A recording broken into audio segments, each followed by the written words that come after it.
This program is brought to you by Emory University. Well, what I'd like to do is talk to you about Alzheimer's disease, what we're learning about it. I know you're a very diverse group of talented undergrads, and so your perspectives and personal experiences vary quite a bit. So my goal is to give you a bit of an overview of Alzheimer's disease. And as we go through it, talk about what we know about the clinical syndrome, what we know about what happens in the brain to cause the changes in thinking that mark Alzheimer's disease, and try to put what we know in the context of predictive health, since that's what we're all about in this class. You know, where are we going with predictive health? And I'll tell you, our goal right now is that before you guys reach the age where you are personally vulnerable for a disease like Alzheimer's disease, our goal would be that we could do a simple test, whether it be a blood test, it might be just innocently monitoring how you surf the internet without you even knowing about it, and we could give you an alert that there's been some change that might indicate you're at risk for Alzheimer's disease. I can imagine a future where we do a simple blood test and we might tell you exactly what your odds are of getting Alzheimer's disease in 30, 40 years. And of course, most importantly, you're going to want to know what I'm going to tell you to do to prevent it if you are at risk. So that's really where we're going, and we still have quite a ways to go, as you'll see, although there has been a lot of progress. So first of all, Alzheimer's disease and dementia are often two confused, misunderstood words. Dementia is a general term that's used in medicine to indicate when somebody has a change in their memory and thinking. It's usually memory plus some other aspect of thinking, like your language skills, your visual, spatial skills, your reasoning ability, your judgment. And so when multiple aspects of thinking are impaired, it's called dementia. It also has to be acquired. So this is not mental retardation when children are born and never develop normally. This is after somebody has normal intelligence and then they develop changes in their thinking. That's part of the definition of dementia. And then finally, the severity of those problems has to be enough that you can't really function normally, either socially with your friends or functionally, or if you're a student, you really couldn't continue through a school. And so it's a change that's significant because all of us have imperfect memory. There have been wonderful studies of college students, for example, where it's been well demonstrated that if you show a group of people like yourselves some incident or event and then ask them months or a year later what happened, all of us have very different imperfect memories. So just the nature of memory itself and thinking is certainly not 100% perfect. And so we're dealing with a change from somebody's own baseline. So in contrast to dementia, this general term is Alzheimer's disease, which is one form of dementia. And the reason we're going to talk about Alzheimer's disease is because it's the most common cause of dementia. And so here on this slide are listed several other causes as well. There's some other degenerative brain diseases where there's gradually progressive changes in function that are similar to Alzheimer's disease. One of those is called frontotemporal dementia. Parkinson's disease, which is a disease where people get slowed down and have a tremor. It's really a disease of movement in its classical form. Also is associated with changes in memory and thinking, and so dementia can occur in the setting of Parkinson's disease.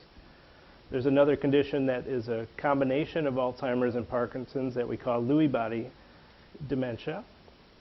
Vascular dementia is when people have multiple strokes that disrupt different aspects of memory and thinking. Chronic traumatic encephalopathy is something that we're all spared from at Emory since we don't have a football team. But this is a disease that you read about a lot in the newspapers because it's high risk for football players, boxers. Decades after repeated head injuries, people are at very high risk and get some of the changes that are very similar to Alzheimer's disease. So that would be another type of dementia, and there are others. And by nature, when we talk about predictive health, if you think about all of you as a group, this is a really common problem, as I'll show you. Probably 1/3 to 1/2 of you during your lifespan are actually going to have changes that will look like dementia late in life. It's absolutely hard to believe when you look around at you guys, but it's really tragic.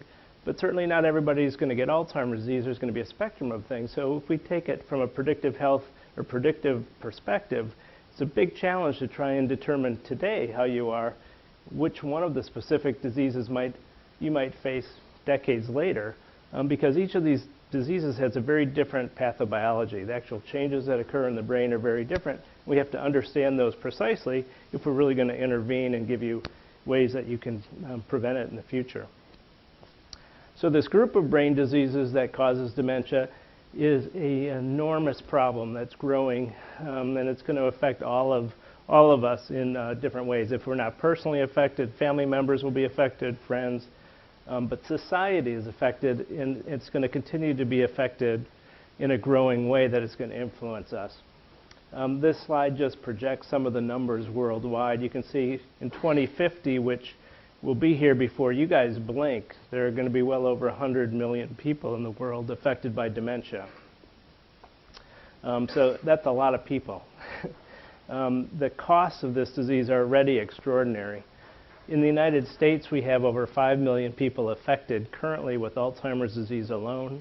You could probably double that if you talk about the other causes of dementia as well and related conditions. And the costs are extraordinary. It's $315 billion annual cost worldwide. In the United States alone, it's approximated that there are about $200 billion a year spent on taking care of people with Alzheimer's disease. That's staggering, because that number is expected to grow to over $1 trillion, which means there is not going to be money left in the government to pay your Medicare when you want to retire, your Social Security, so that your health care and your retirement benefits are clearly at risk unless we do something, because this is just going to literally swallow the resources in this country. And this is why it's such a growing challenge. And so this slide on the left shows the prevalence of Alzheimer's disease broken down by different age groups. This is a classical type of brain disease that's called an age-related neurodegenerative disease. And that means that as people get older, their chance of getting the disease goes up significantly. So in fact, for making predictive purposes, age is by far the greatest predictive factor of developing Alzheimer's disease. We're going to talk about a lot of things that we're all very excited about. We're less excited about age because we can't influence it directly, obviously, through medicines or behavior. But we can't forget that age really is the primary driver of why so many people get Alzheimer's disease. And so if you look at the number of people, and this is one of many studies, if you look at people over the age of 65, it's about 3%. Over the age of 75, it starts approaching 1 in 5. And it starts approaching 1 out of every 2 individuals past the age of 85. That wasn't a big deal 50 years ago, because not many people live past the age of 85. But this is the number of people in the United States that are going to live past the age of 85 in the future. We're about right here. There are about 7 to 8 million people in the U.S. greater than age 85. But look at it, if we project ahead to 2050, you know, when you guys are mid-stride in your lives, that's what you're going to be looking at, up to 18 million people. And if you think half of those may have Alzheimer's disease, it's really a staggering number. So that's the problem. It also seems to be getting a little bit worse, which is a little bit concerning. Kyle Steenland is a professor in the School of Public Health here at Emory. He looked at some data that was available that suggested that the mortality rates, that is the death rates, that list Alzheimer's disease as a cause of death, seem to be increasing. This is after adjusting for what I just told you about age and other risk factors. So after you do that, the mortality rates from the latest data that's really available seems to be increasing. That ain't good. Those of you who are not native to Georgia, you might want to think about going back to your home. If you stay here in the southeast, we're in an endemic area where there's even a higher rate of Alzheimer's disease. So you can see there's quite interesting geographic variation. Why that is really a mystery to us. Some clues emerge when we look at other geographical maps of other diseases, including stroke and heart disease, because this maps on pretty well to the geographic distribution of stroke, for example. So it gives us some clues there are things in the environment that are probably influencing the risk of Alzheimer's disease. When you look at data like that, you have to be a little bit circumspect, though. A lot of these data come from whether doctors put on a death certificate if somebody's got a disease or not. So some of this is due to doctors get better educated about reporting a certain disease in some states or areas of the country than others. But it certainly is suggestive and even more reason for concern. So let's talk a little bit about the Alzheimer's disease itself and the course. We're going to talk a lot about preclinical stages in a minute.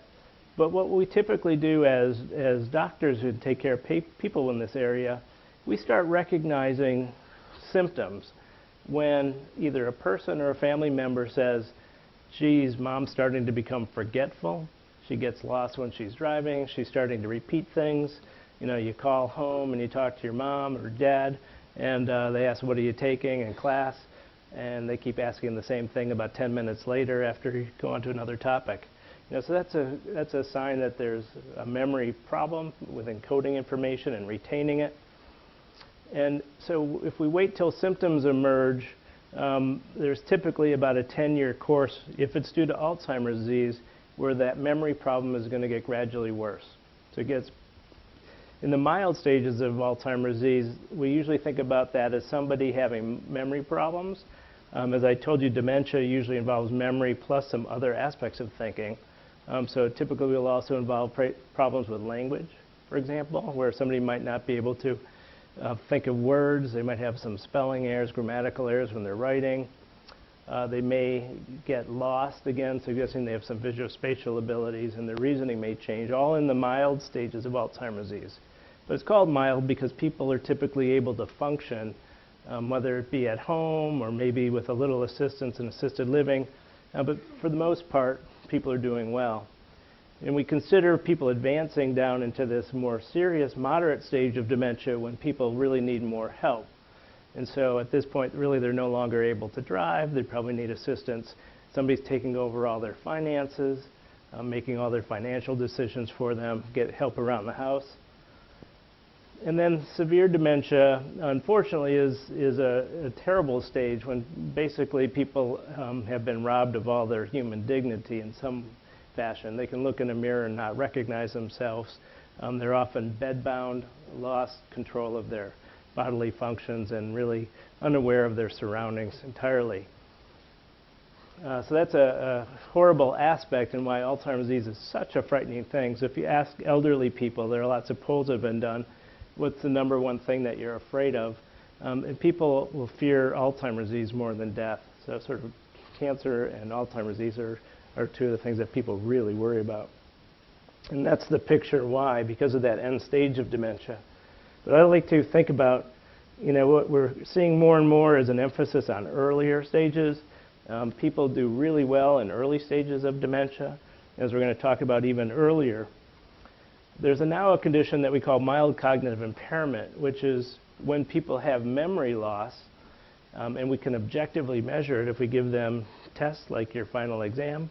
Somebody got an F, somebody takes their memory test and flunks it. But really that's their only symptom, and it's not interfering with their functioning at all. So that's the definition of mild cognitive impairment. That's not a specific stage of Alzheimer's disease. This course that I just drew you is all types of dementia, and many different types of dementia will have a very similar course. And so mild cognitive impairment is an important risk factor because it's really the first time symptoms become apparent to people.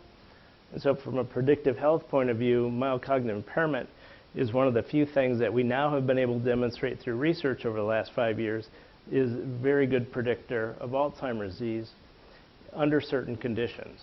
As I told you, mild cognitive impairment can lead to other forms of dementia, but there are certain things that make it specific.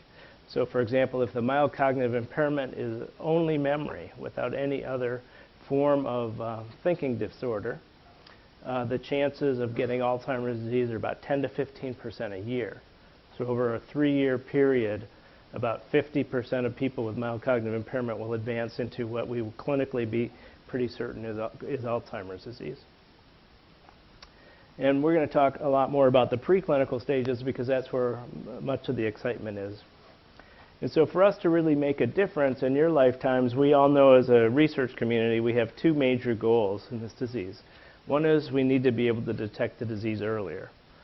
And the second thing is we need to be able to intervene with the course, so that rather than having a trajectory like the solid green line, we want to be able to intervene through different means so we can push out, delay the onset of the disease.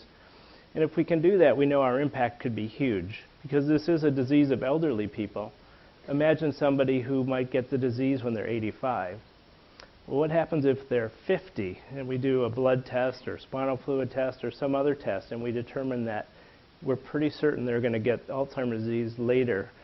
And if we have 30 so years we can actually intervene, we could have a pretty crappy drug that had a small effect, but if it had 30 years to work, if we could push that delay the onset of Alzheimer's disease for that person from 85 to 95, there's a pretty good chance they'll die before they actually would have ever had symptoms, and so they'll really have a normal existence in their sort of senior years. So let's look at this a little bit different, because this slide frames many of the different features that I think about now as I think about the course. And what we're looking again is similar to the last graph, where age is down here on the bottom x-axis, and functional status is here on the y-axis. The red line shows what I depict as the course of Alzheimer's disease. So this functional status or cognitive status is pretty good throughout life. It starts to just change just a little bit in this condition that we call mild cognitive impairment, again, which typically lasts 3 to 5 years, and then we'll descend into the terrible course of Alzheimer's disease. We have to distinguish that from the blue, these other causes of dementia, and from the green line, which is normal cognitive aging. So the most depressing thing I'm going to tell you today is that you guys are at your peak intellectually. So lots of studies have shown that mental processing speed is all downhill after college. Doesn't matter what college your degree comes from, even from Emory, it's going to be a slippery slope. The good news is you're going to fill in that deficiency, that slowed mental processing, with all sorts of facts and rich life experiences that are going to make your thinking better, but there definitely are some changes of cognition that occur as we age. And these very subtle changes early on are really a challenge. So it's a real world problem that we face every day in the clinic. People are scared to death, as I told you. They think, oh boy, I forgot my keys, I forgot where I parked my car. And then they come in and see us, doctor, I think I have Alzheimer's disease. What can I do about it? My mother had it, I'm really afraid of it. But what happens is so many things could be causing symptoms at that stage that it's terrible. We really need your help in research, figuring out better ways that we can develop tests to really distinguish these things, because we're not that reliable yet. The tests that I'll show you about here are not very amenable to widespread application in a primary care doctor's office or at a shopping mall. Like can get a blood pressure screening. They're very expensive and very restricted to people with money and close to an academic medical center. So that's a big challenge, this transition for predictive health purposes. But we now know through research that I'll show you that if we look at pathology here, the red line and the blue line, I'm going to talk about some of the pathological changes that we can see in the brain of Alzheimer's disease. Those changes occur decades early, probably at least 20 or more years before there are any symptoms. The actual changes in the brain are present. And what's remarkable, some people can have a brain that looks absolutely full of Alzheimer's disease. And if you looked at the brain of a person with Alzheimer's disease and a person with a brain with asymptomatic Alzheimer's disease, you might not see any differences macroscopically or microscopically when you look at the brain. So there's something that allows it to function better, even though it's basically degenerating. So that's that long asymptomatic period. That's really our therapeutic window of opportunity. And A beta is the earliest change. This red bar down here is going to be the earliest change that we can detect. And there are other changes that occur, and some of them occur in other diseases. That's why I put them in blue. Some of them are not specific to Alzheimer's disease. So for example, tau is a change that occurs in chronic traumatic encephalopathy and in frontotemporal dementias. Synuclein is a change that occurs in Parkinson's disease early on. Vascular changes also can occur silently, where there are multiple little strokes that people don't even know they've had. But these things clearly are not in you, for the most part, at this age in your lives. But there are other risk factors that we're also going to talk about, and those are genetics. Genetics plays a huge role in this disease, and that's a lifelong risk factor. What is it about the genetics that triggers pathology decades into life, and then 50, 60 years later into the symptoms? What are the environmental factors? So those are the things we're going to now talk about, but that sort of frames how we think about this problem of Alzheimer's disease. So this is what a brain looks like here on the right of a person who died of Alzheimer's disease. And this is what a brain looks like from somebody who died at the same age without Alzheimer's disease. And this is the frontal part of the brain. So out here in the frontal lobes, that's the part of the brain that's involved in what you're doing now. You're thinking, you're reasoning, you're understanding, you're processing information, you're making judgments. The temporal lobes here are the part of the brain that's heavily involved in personality, in language abilities, if it's the left side of the brain. Over here in the parietal region of the brain, it's involved in mapping our space around us, recognizing objects, also involved in comprehension of language. Look at this brain of the person with Alzheimer's disease. What you see is that the folds of the brain, the gyri, the gray matter, are substantially atrophied. And so you see these big gaping valleys between the hills of the cerebral cortex. That's because so much of the brain is withered away. And it's not all over the brain. If you look back here, there's much less shrinkage in the back, and that's a part of the cerebral cortex where vision is received. So in Alzheimer's disease, vision is usually absolutely normal. But once we receive the visual information, we have to take that, and the rest of our brain processes it.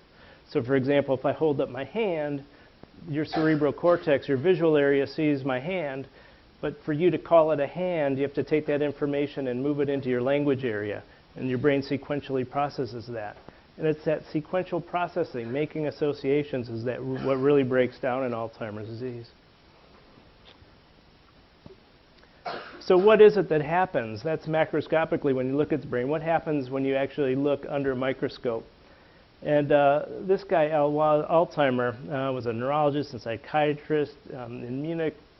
And around the turn of the 1900s, he had a patient who he personally followed. She was in her young 50s, and she was getting paranoid, delusional, forgetful. And he hospitalized her, kept checking in on her daily for a few years, and she died. And when she died, he looked at her brain, and he looked under the microscope with some new methods that one of his colleagues developed.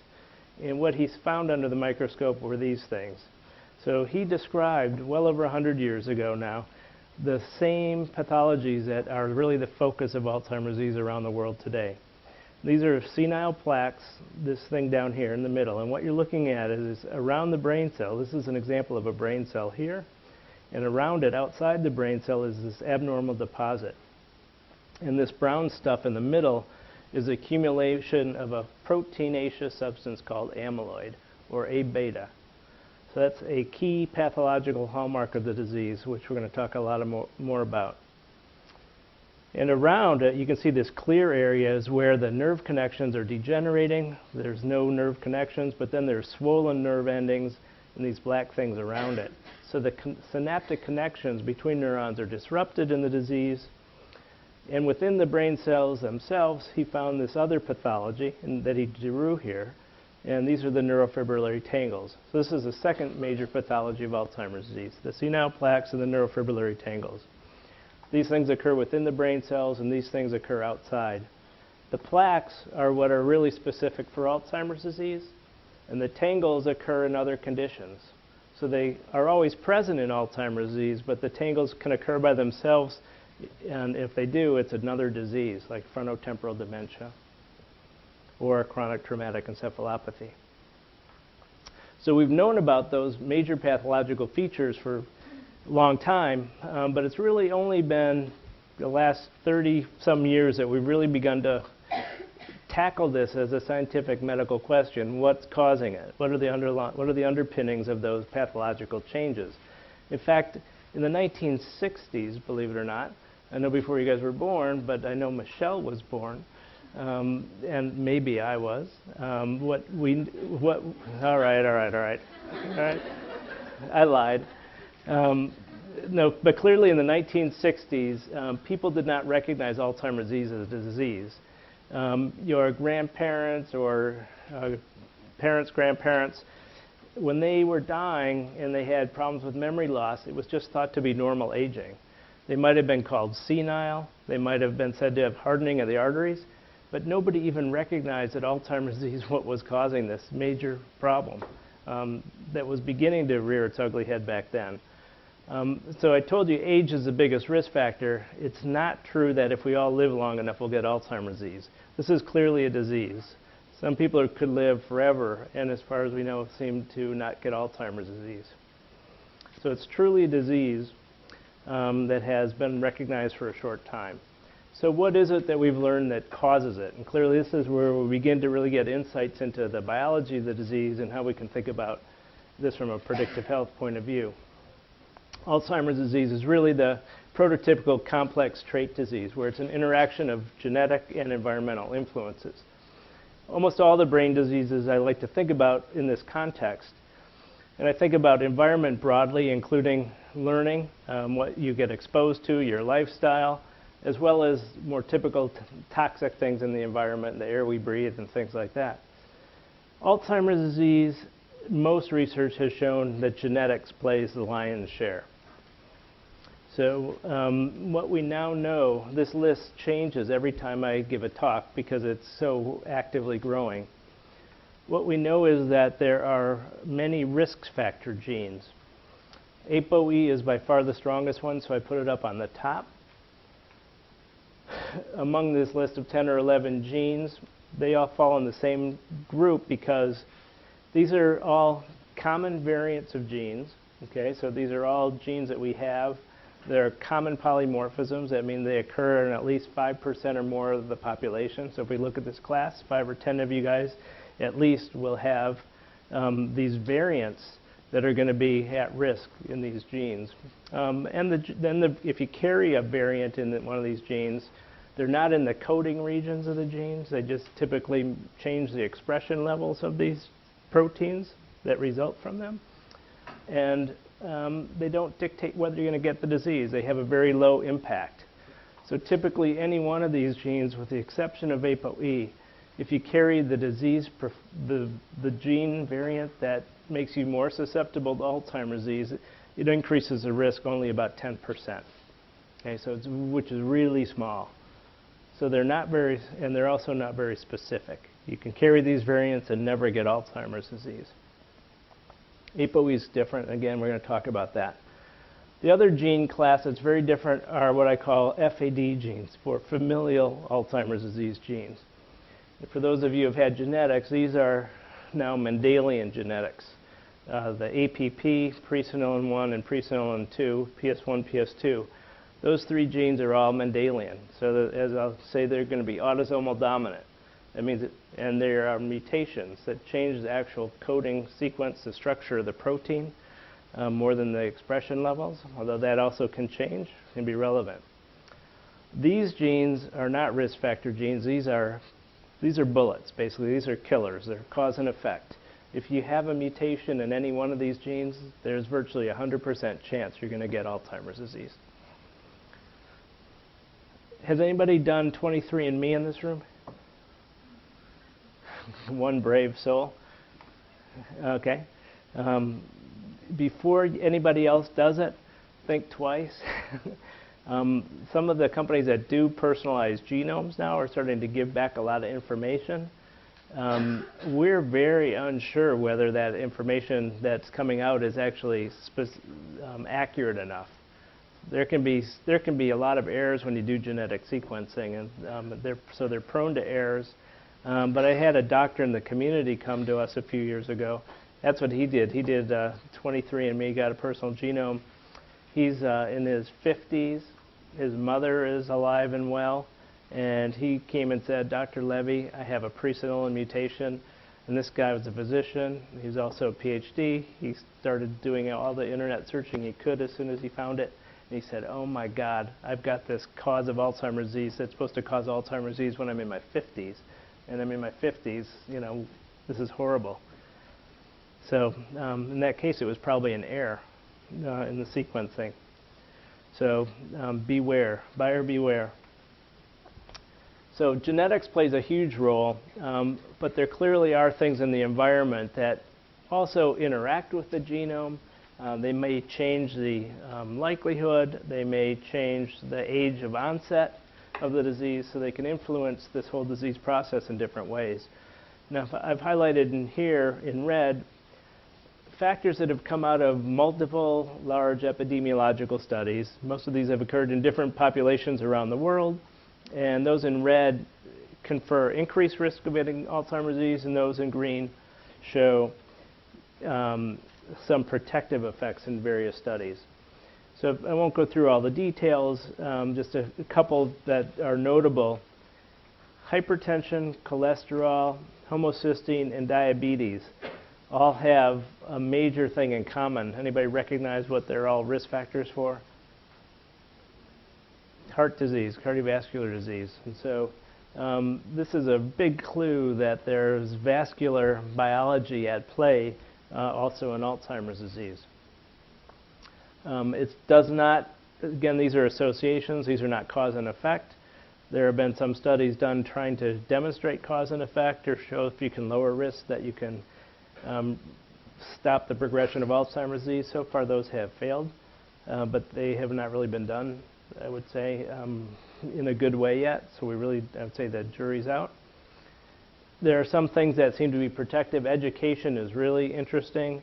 I told you some people have a brain full of Alzheimer's disease pathology, and yet they never have symptoms.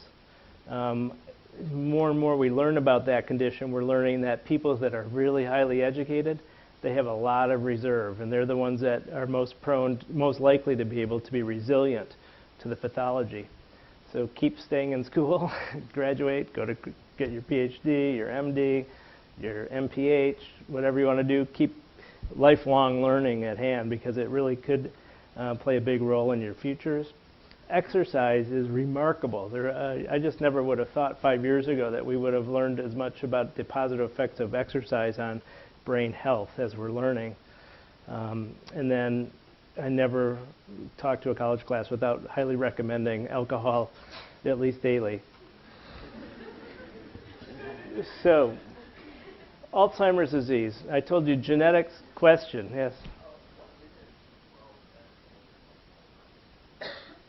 Remember, the way you framed it, it's not a cause and effect. So we don't say B12 is a cause, and it's low B12, which is a risk factor. So, you know, B12 is an important vitamin for our nerves and brains generally, and our myelin for the nerves. And when people get deficient in B12, there are certain clinical problems that become clear, like a neuropathy, the nerves stop working, but also can cause memory loss, and it can be a risk factor for Alzheimer's disease. So the genetics plays a key role. So this is actually a pedigree of a Georgia family. The yellow arrow points to a woman who we saw when she was in her 70s and who told me about her father and all of her father's siblings who had died of Alzheimer's disease. In fact, when she first came to clinic and told me about that, I didn't really believe it. Because again, those of you who have genetics, if there's the strongest genes possible are autosomal dominant mutations. And those are inherited so that there's a 50% risk of any child getting the disease. So in this generation, they beat the odds of Vegas. Basically everybody in that generation got the disease. So it didn't really quite make sense. So I did some more homework into this family, and it turned out we had already autopsied a couple family members, and they were absolutely garden variety Alzheimer's disease. This is really a scary family. They are really concerned. This whole generation in white are people that are now becoming at risk. So they're starting to enter into that stage of mild cognitive impairment. I think we have 18 members of the family now that have been participating in research that are in mild cognitive impairment stages. So it's like, you know, the fuse is burning for this family. And what we've learned is that they don't have any of the 3 genes that cause Alzheimer's disease. I told you there are 3 causes, APP, presenilin 1, presenilin 2, where it's cause and effect. We know that they don't have it. So this family's got some new gene that we're working desperately to find. But it's a good example that I use to talk about. These families are so important for research. They have, these rare families have really led to the breakthroughs and underlie everything that's going on in the disease today. So I really give them a lot of credit. And these are these rare forms. They're autosomal dominant genes. They're rare, that really less than 1 in 100 cases of Alzheimer's disease will be due to these rare mutations. But they're also rare because they have very early onset. So people typically with Alzheimer's disease are in their 70s and 80s. I showed you it goes up with aging. These people are getting the disease in their 30s and 40s and 50s. Okay, so the youngest person I know about was a 16-year-old when they first got symptoms of this disease due to a mutation in presenilin 1. So there's something about these genes that just vastly accelerates the pathology and the brain dysfunction. So, you know, from a research point of view, this is an incredible clue, a credible opportunity. If we can learn how these genes cause a disease, we have the expectation that we will learn a lot about the common form, the sporadic form of the disease. Because otherwise, other than age, the disease is identical. The pathology is the same, the symptoms are the same. So it just seems to be a different route to getting the disease. So these are 100% genetic over here. Then these sporadic cases of Alzheimer's disease, we think are probably about 70 to 80% genetic. So there's this genetic method called heritability, which you can actually calculate, which gives you a measure of how much the influence genes have in any trait. And if you look at that for sporadic Alzheimer's disease, it's about 70% is heritable. And ApoE is the big driver of the heritability for sporadic forms of Alzheimer's disease. But again, this is where that growing list of genes is coming. And I know there's a paper that's under review right now where there are 10 more genes in addition to these that have been shown to be associated with the risk. So ApoE, just a word about this. Since this may be one of the best predictive genes in medicine, maybe short of the cancer, the breast cancer-related genes, ApoE. It's one of the strongest susceptibility effects in medicine. ApoE is a gene that we all have. It's encoded on chromosome 19. We've known about it for decades because it plays a key role in lipid metabolism and cholesterol metabolism. It's a risk factor for heart disease.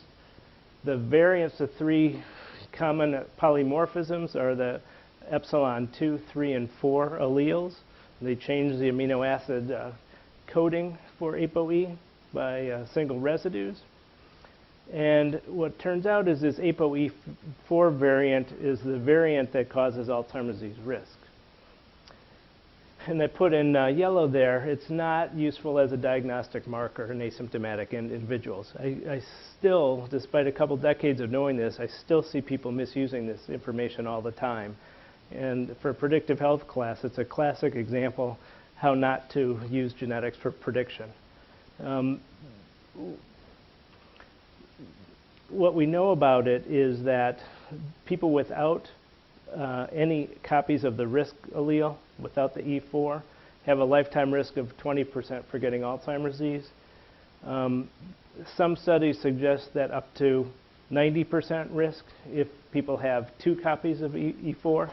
I'm sure that's an overestimate, but clearly the risk is much higher, and the risk goes down. But what we know is that about 50% of people who have Alzheimer's disease do not have ApoE4, so it's not predictive. Okay? It's just not sensitive, and it's not specific. A lot of people will have ApoE4, and they will never get Alzheimer's disease. So on an individual basis, it's just really useless. Those genes, though, the reason I think they're so important is because they've taught us an enormous amount about the cell biology, the underlying molecular changes that occur in the disease. And the genes that have been most important are those cause and effect genes, the APP, the presenilin 1, and the presenilin 2. And here's a schema I put together of how we are thinking about how these genes actually act at a protein level. So the genes encode the respective proteins. The amyloid precursor protein is depicted here.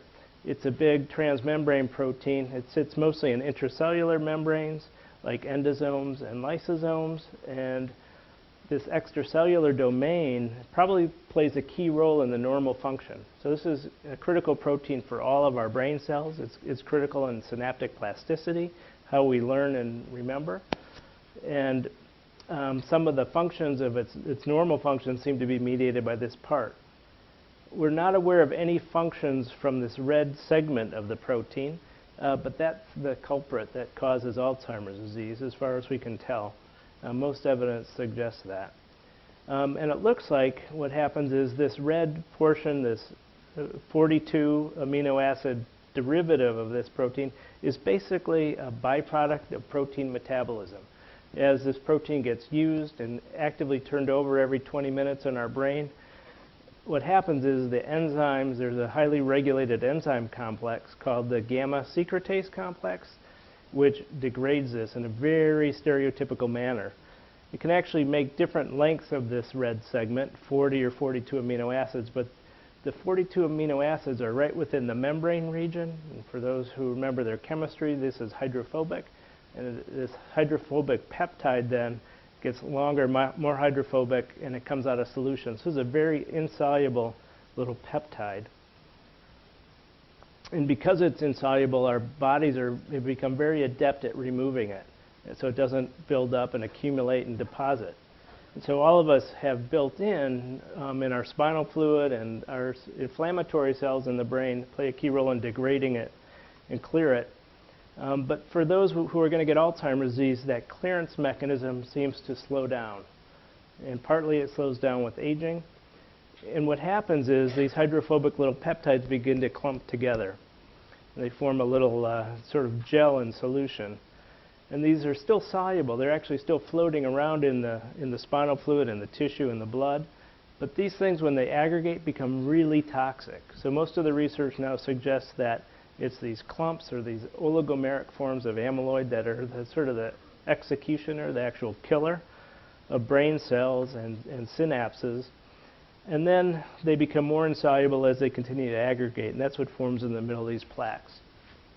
So having a biochemical pathway laid out like that has been enormously helpful. It's really been a roadmap for scientists around the world to think about this disease for the first time, and it all comes from these three genes. And it's the three genes because amyloid precursor protein is the protein that gives rise to A-beta, but this gamma secretase complex is composed of the presenilin 1 and the presenilin 2 genes that also can cause the disease. So you can have a normal amyloid precursor protein, but if you have mutations in this thing, it'll actually start cleaving as it degrades the protein in the wrong spot and make too much of that longer hydrophobic peptide. So that's really a roadmap. How do these other genes that I talked about fall onto this biology? We're not sure exactly, is really the answer. There's some evidence that ApoE, the risk factor gene, I told you it's a carrier protein that's involved in cholesterol metabolism. Its normal role is binding cholesterol and proteins and chaperoning it around in the blood through the body. But ApoE also is able to bind this amyloid beta peptide. So it may be involved in this clearance mechanism, many studies suggest. This is really a complete mystery. I told you at the beginning there are two major pathologies, the senile plaques and the neurofibrillary tangles. We have very, very little understanding of how this pathway and the genes that cause Alzheimer's disease interact and ultimately cause tangles to form. Still, a lot of work needs to be done. And what we're learning about these other genes, this is my one sort of summary picture of sort of what we're learning about the rest of the biology and how these other genes and processes may come together to actually cause Alzheimer's disease. I think about what I told you, the asymptomatic phase of Alzheimer's disease. These plaques and tangles build up to their full extent, but people don't have any dementia in the asymptomatic phase of Alzheimer's disease. Something goes on. There's some trigger that changes for those people who are going to get the disease, where the degeneration then starts where the brain cells start degenerating, where the synaptic connections start degenerating, where people start getting cognitive problems. What is it? It's not the amyloid and the tangles directly. And a lot of the genes are really starting to give us a clue, in my belief. We're starting to understand how amyloid gets cleared in this cartoon. This is a brain cell here. Inside are the neurofibrillary tangles, these light blue filaments. Red is depicting the amyloid deposit, which occurs outside the brain cell. And what we're learning is that the inflammation system, innate immunity, really plays a key role in this disease. The microglia are the brain scavenger cells. They're like monocytes or macrophages in the other tissues of the body. And these guys are very active in clearing A beta. But they can also become a killer. So they can have a very good or a bad form of inflammation. And at the beginning, I also showed you risk factors, that things like non-steroidal anti-inflammatories seem to be protective in epidemiologic studies. That was really the first sign that there's some role for inflammation in this disease. And it's probably at this level. So there are lots of really important ways that we can probably modulate this process pharmacologically. So when I think about drug development, how we're going to intervene, I think this is really going to be a key step. Because these guys, if we can activate the immune system in a good way, we can clear the amyloid. And if we get it activated in a bad way, you get release of bad cytokines like TNF, which actually cause brain cell injury and degeneration. So how are we going to turn that understanding? I'm going to switch gears now in the last phase of the lecture to talk about how we've used that understanding of biology, how we're beginning to use it to influence early detection, prediction, who's going to get the disease, and where we're going with treatment. And so those rare families with Alzheimer's disease and mutations in the amyloid precursor protein gave rise to the theory that A beta causes the disease. We now know that we can image A beta for the first time. So one of the most remarkable things that's happened over the last 5 years in this field is that we can actually diagnose Alzheimer's disease with pretty much 100% certainty in living people. And this is one of the ways that we can now do it. And this is a PET scan. And so there are radioactive dyes which you can give people just in a blood injection, and it goes up into the brain. And if there's amyloid present in the brain, this radioactive substance binds to the amyloid and it sticks. You let the dye wash out for an hour, and people, if they have Alzheimer's disease, retain more of the radioactivity. And then you can image it on a PET scanner. And these are 6 different individuals who have had PET scans. And what you're looking at, the areas in yellow and red here, are areas that have high amounts of amyloid. So for example, this person unfortunately was absolutely loaded. The frontal lobes, temporal lobes, parietal lobes, just tons of amyloid. And in fact, the patient had dementia, so they really met all the criteria for Alzheimer's disease, so there's no doubt about it.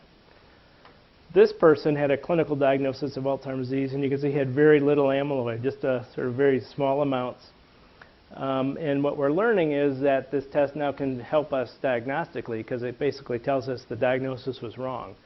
This is a person who very probably had a different cause of dementia.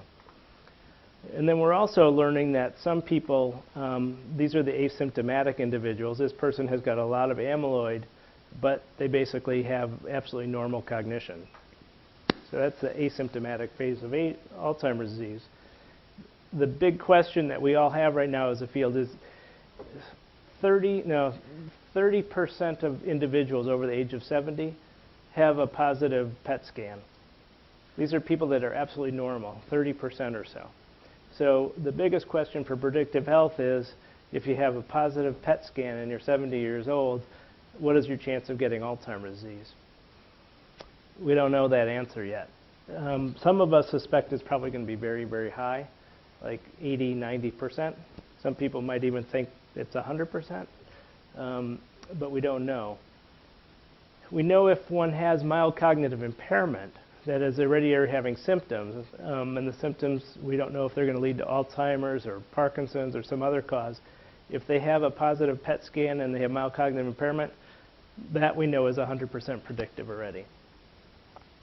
There's another way we can measure amyloid that I'm not going to show. That's through a spinal tap. And so it's much easier actually than a PET scan. It's much cheaper. Piedmont Hospital downtown in Buckhead charges $10,000 a person for one of these PET scans, and insurers don't cover it. So not many people want to get this test done. But a spinal fluid is very easy. So women have epidurals all the time when they deliver their babies. A spinal tap is very much like that. It's very safe, and so we do those spinal taps very routinely in the clinic now. That allows us to measure the amyloid that you can see on the PET scan, but also allows us to measure the tau, which is present in the neurofibrillary tangle. So we actually get more information. But that also is very predictive. So if somebody's got mild cognitive impairment and they have spinal fluid changes in amyloid and tau, it's basically 100% predictive that they're going to get Alzheimer's disease. In fact, it's so predictive that for the first time the diagnostic criteria for Alzheimer's disease changed last year. So people with mild cognitive impairment now can be called as having Alzheimer's disease if they actually have positive amyloid as a biomarker. So the evolution of Alzheimer's disease goes through this asymptomatic phase. We now know that this mild cognitive impairment phase is the first time where actual degeneration occurs. So if you take a picture of somebody's brain, you can start to see shrinkage in the hippocampi and the temporal lobes where memory is formed. And then during this course of progressive dementia, what's really happening is there's more and more shrinkage. There's more and more degeneration. So the amyloid in the spinal fluid on the PET scan is one example of a biomarker. It is so far the earliest biomarker we know. So this is a similar graph to what I showed you before. This is advancing stage of disease from normal to mild cognitive impairment to dementia along the bottom. And this is a measure of how abnormal the biomarker is. Red is amyloid, whether that's measured in the spinal fluid or in the PET scan. Tau is the measure of the neurofibrillary tangles, seems to change later. MRI, or brain structure, actually looking at how much shrinkage there is in the brain, changes even later. And this begins to change when people start developing mild cognitive impairment. And we're desperately looking for better biomarkers, because what these biomarkers don't predict is when people are going to progress.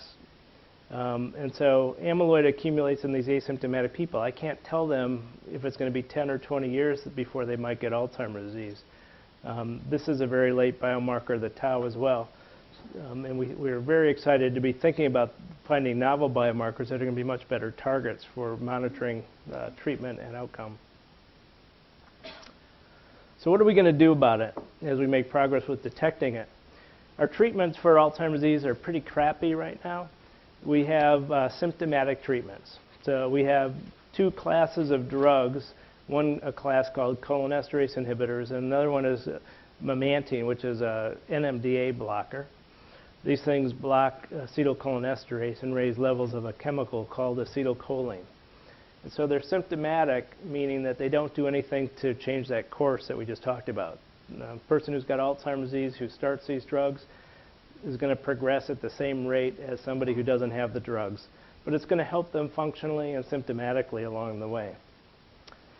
We're also learning that some non-pharmacological ways are probably as effective as our drugs in having an impact, including teaching people how to use their brain in more effective ways for remembering things through cognitive rehab, and physical exercises, I'll show you, also is starting to even show some benefit.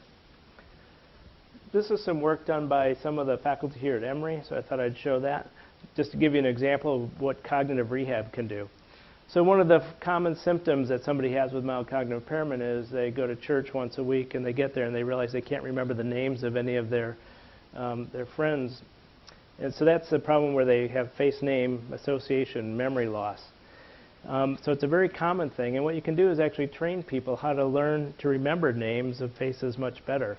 And so what the investigators here, Ben Hempstead and colleagues, did is they actually trained people with mild cognitive impairment in red so that they were much better, almost 90% accurate, in being able to remember pictures of people they saw compared to people without the training. And these are, what was really important was that it lasted. So even a month after they were trained how to do this, people were getting this incorporated into their daily lives.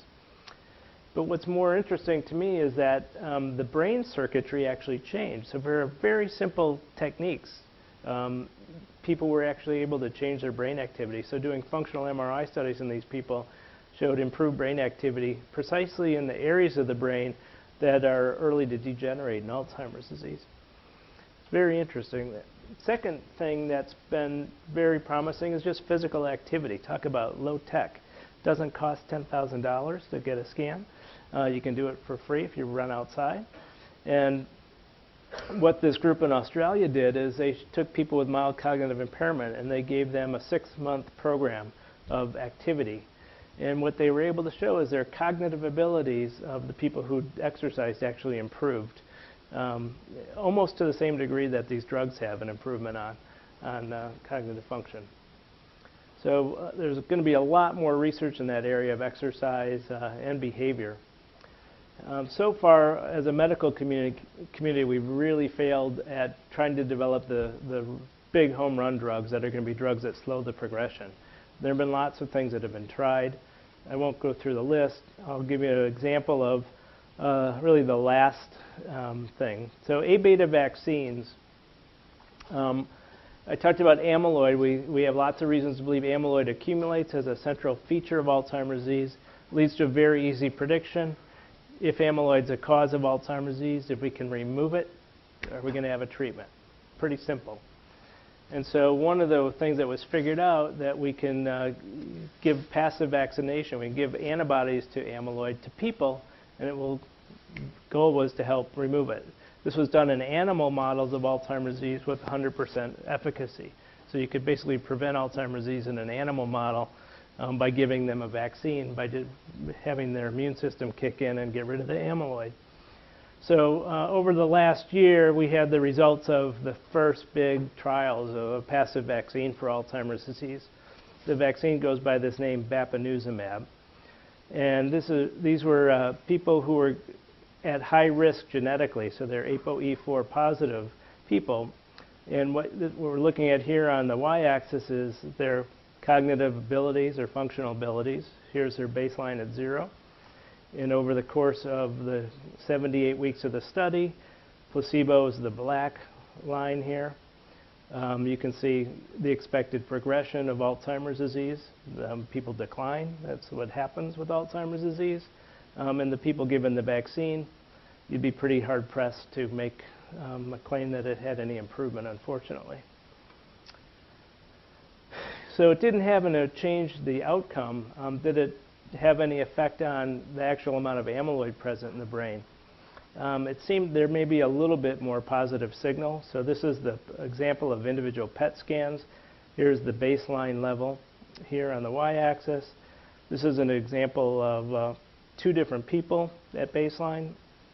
The red and yellow again is the amyloid. This person had some mild amount of amyloid out here in the frontal lobes. So did this person. Over the course of the 70-some weeks of the trial, you can see this person, the amyloid got worse. This person was treated with placebo. And this person, the amyloid got better. The bars actually represent the entire population. So these are just depicted images. So overall, the vaccine basically kept the amyloid from growing, and they got a little bit more amyloid in people with placebo. So there was some mild effect on the biomarker of interest, but 0 clinical effect. Another biomarker was in the spinal fluid, and same type of thing was found. There was basically some positive signal that there was a little bit less sign of change, a little less change in the spinal fluid in people who received the drug. So we've got a ways to go, as I'm sure you can infer. We're understanding a lot about the disease. We can predict now with some ability, much more than we could a few years ago, but we have a long way for treatment. And so where I see things where we are right now, we really need to change the way we do treatment trials. At this later stage, after people have symptoms, we need to be looking to change symptoms, not the rate of progression. At the very earliest stages of mild cognitive impairment, we know people are going to be going through this 10-year course of progression. this is when we start to need to target things that are probably changing at that time, like the inflammation I talked to you about. And the amyloid, if we're going to be successful with vaccine approaches, we've got to start them when people are 30, 40, 50 years old, at least probably 10 years before people have symptoms. And that's exactly what's starting to happen. The very first prevention trials are now close to getting underway. And so that's changing. So I'm going to stop there. I promise to get you out early. You have 10 minutes unless you want to ask any questions.